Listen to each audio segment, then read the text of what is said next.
2%. Et de ces 2%, un demi-pourcent aura une planète comme la Terre. Et encore un autre demi-pourcent de ces planètes possédera une atmosphère qui sera développée comme celle de la Terre. Bref, prenons le pari qu'il existe une vie extraterrestre et que je rencontre cette vie extraterrestre en tant que croyant chrétien. Et alors je demande à cet être, croyez-vous en Dieu? Oh oui. Avez-vous commis le péché originel? Mais oui. Maintenant, je lui pose la question, comment avez-vous été sauvé? Et c'est alors qu'il me dit ceci, Dieu nous a envoyé son seul fils pour nous sauver. Et alors là, j'ai un vrai problème. Dieu a envoyé son seul fils pour sauver ces gens qui habitent, disons, sur une planète autour de l'étoile Aquila. Mais il a également envoyé son fils pour nous sauver. Cela est-il possible? Je ne peux pas l'exclure. D'un côté, je trouve ça difficile à croire parce que c'est un défi lancé à ma foi, mais d'un autre côté, c'est un défi salutaire qui devrait aider ma foi à grandir au lieu de l'enfermer. Dieu est bien plus grand que ce que nous pourrons jamais imaginer quant à ce que il ou elle peut bien être. Comme tous les astronomes, le père Coyne acceptait donc l'idée de la civilisation extraterrestre. Restait le problème des ovnis. S'ils étaient un moyen de transport de cette civilisation, ils se déplaçaient d'une manière inimaginable. Seul un spécialiste des trous noirs cosmiques, comme l'astronome Jacques Paul, pouvait me faire concevoir l'inconcevable. Le trou noir symbolise un peu tout ce qui est noir dans l'univers, ça veut dire tout ce qu'on ne sait pas.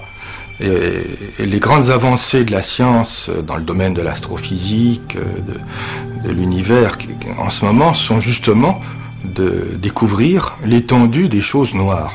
Cette exploration de plus en plus va prendre le bon sens en défaut et on va donner de la substance à ce qui était des visions, des rêves de science-fiction.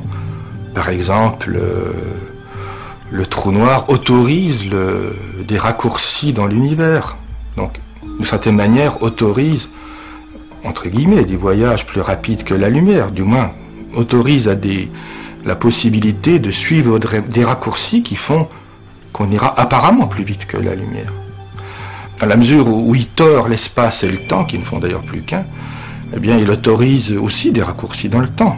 Et pourquoi pas des plongées dans le passé ou dans le futur. Donc, les trous noirs seraient des moyens de communication non seulement à l'intérieur de notre univers, mais pourquoi pas avec d'autres univers.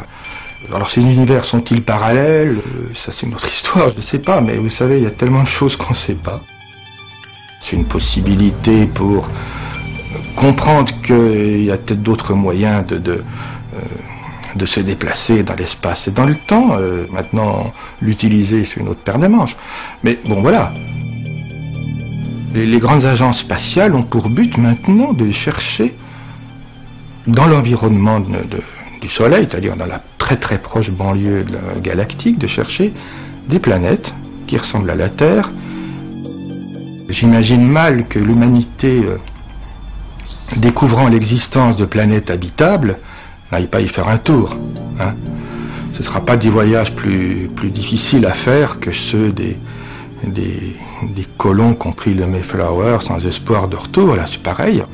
À ce moment-là, ils sont instantanément devenus des extraterrestres.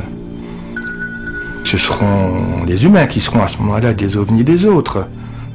On n'est pas très loin des univers parallèles et du saut dans l'hyperespace. Hein. On n'est pas très loin de Star Trek. Maintenant, ce qui sera sans doute le futur n'aura rien à voir. Ce sera encore sans doute plus fabuleux.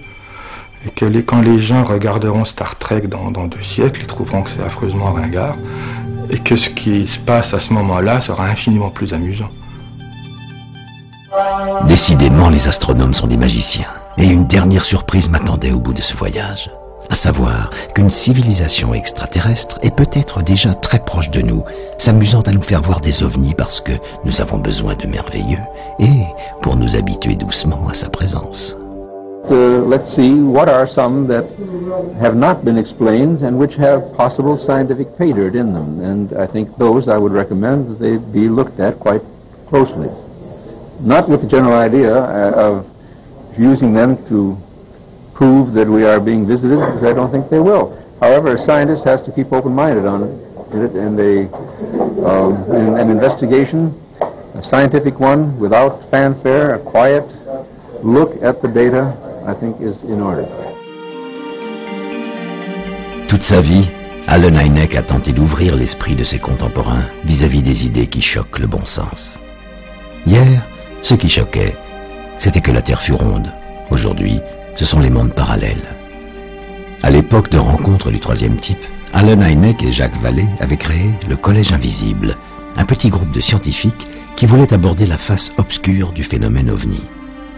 Jacques Vallée était l'autre conseiller de Steven Spielberg, caché derrière le personnage joué par François Truffaut. Le Collège Invisible travaillait sur l'idée qu'une force puissante a influencé l'humanité dans le passé et qu'elle continue à l'influencer aujourd'hui. Les ovnis seraient donc une projection de notre inconscient, mais une projection contrôlée par une force d'origine inconnue venue du plus profond de nous-mêmes ou venue du plus profond de l'espace. Aujourd'hui, Jacques préfère se taire, car il est difficile d'expliquer que cette force est peut-être une sorte de mémoire cosmique, gravée au cœur de tout ce qui vit dans l'univers, c'est-à-dire gravée au cœur des atomes universels. Dans ces conditions, le phénomène OVNI serait une projection visuelle de cette mémoire enfouie, mais une projection intemporelle comme l'univers, qui nous montre à la fois notre passé et notre futur. Au moment où nous allons envahir le système solaire, la seule question est de savoir si cette mémoire nous revient toute seule ou si quelqu'un nous aide à retrouver la mémoire. Moi, j'ai peut-être trouvé la réponse dans ce que m'a raconté l'astronome Jean-Claude Ribes. Le paradoxe de Fermi, en gros, c'est de dire où sont-ils? Mais où sont-ils? Les astronomes et avec eux les biologistes sont convaincus qu'il doit y avoir plein de civilisations extraterrestres. Mais alors, si c'était ça, on devrait déjà les voir, ils devraient être venus. Parce que ce qu'il faut voir, c'est que la durée humaine, c'est rien par rapport à la durée de la galaxie. On s'aperçoit qu'en un temps astronomiquement très court, 10 000 ans, 100 000 ans, même en 1 million d'années, une civilisation, une seule si elle existe, va essaimer, va avoir conquis la galaxie. Or, on ne les voit pas. Donc c'est ça le paradoxe, c'est de dire, mais on est convaincu qu'il y a des tas de gens, mais où sont-ils cachés? Le physicien américain O'Neill, qui n'est pas un auteur de science-fiction, a imaginé, il y a déjà plusieurs années de ça, des îles artificielles, des îles de l'espace, on peut appeler ça des planètes creuses aussi, qui seraient de grands cylindres de 30 km de long sur 6 km de diamètre, qu'on va construire dans notre système solaire d'abord, probablement l'endroit le plus favorable, où on a beaucoup de matériaux, c'est entre Mars et Jupiter, là où il y a ce qu'on appelle la ceinture d'astéroïdes. Donc, un jour, on enverra certaines de ces îles, en groupe, vers une autre étoile.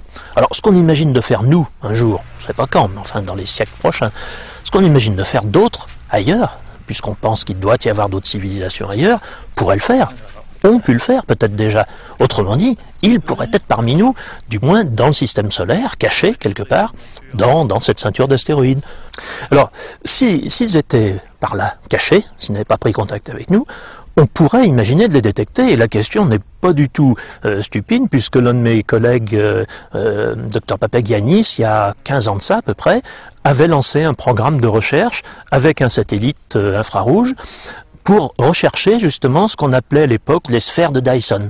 C'est le physicien américain Dyson qui avait imaginé ça en disant: si une civilisation est évoluée, elle ne va pas se contenter de ses planètes, elle va se constituer des sphères avec de la matière, et dans ces sphères, elle vivra autour de son soleil, par exemple, ou autour d'une source artificielle.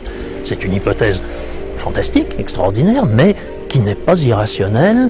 On peut assez bien démontrer, justement, que ce que nous envisageons de faire plus tard dans l'espace, d'autres l'auraient fait. Et dans ce cas-là, ces extraterrestres, ils ne viennent pas de très loin aujourd'hui, ils sont déjà parmi nous. Je ne dirais pas qu'ils sont sur Terre, mais ils sont dans le système solaire et ils viennent nous voir.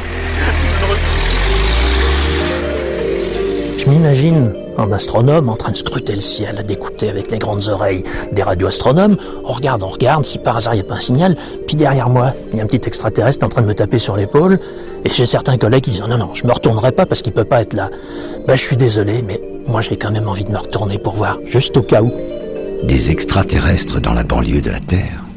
Voilà la pièce manquante pour comprendre, peut-être, le secret du docteur Hynek dont Jenny est la dépositaire et qu'elle garde pour elle, car elle sait qu'il est littéralement incroyable. But in 1973, mais en octobre 1973, pendant la grande vague d'ovnis sur la côte est des États-Unis, Hynek et moi, nous étions à un déjeuner dans l'Ohio. Et quelqu'un à table a dit à Hynek, « Alors, Dr. Hynek, c'est vrai que des corps d'extraterrestres ont été transportés à Wright Field ?» Et Hynek a répondu, bien sûr il a répondu, « Je ne sais pas. » Alors, il s'est tourné vers moi et il a chuchoté, « Mais si, c'est vrai. » But it is true. Et Allen Hynek précise qu'en réalité, les corps ont été transférés à Holloman au Nouveau-Mexique. Stupéfaite, Jenny lui pose alors discrètement 2 questions sur un bout de papier. Jenny a conservé ce papier avec ces 2 questions. Quand l'affaire Holloman a-t-elle eu lieu? Qui vous a fait cette confidence? Et les 2 réponses du docteur Hynek. 1962. L'Air Force. Et on n'en a jamais reparlé. Plus jamais, pour mon plus grand regret. Jenny Zeidman a partagé le combat d'Allen Hynek pendant plus de 30 ans. Et on ne peut pas imaginer que le docteur Hynek se soit moqué d'elle avec une simple plaisanterie. Il n'y a donc qu'une seule alternative. Soit on s'est servi de lui pour qu'il répande une fausse vérité, soit on lui a dit la vraie vérité, en sachant que personne ne le croirait s'il venait à la révéler. C'est peut-être ça, le secret américain. Un jeu subtil, où l'information se mêle à la désinformation, pour nous préparer doucement à l'inéluctable vérité au moment où nous allons coloniser le système solaire. Souvenez-vous, c'était la prédiction d'Arthur C. Clarke dans 2001, l'Odyssée de l'espace. Nous sommes en 2001. Et désormais, j'ai du mal à dormir.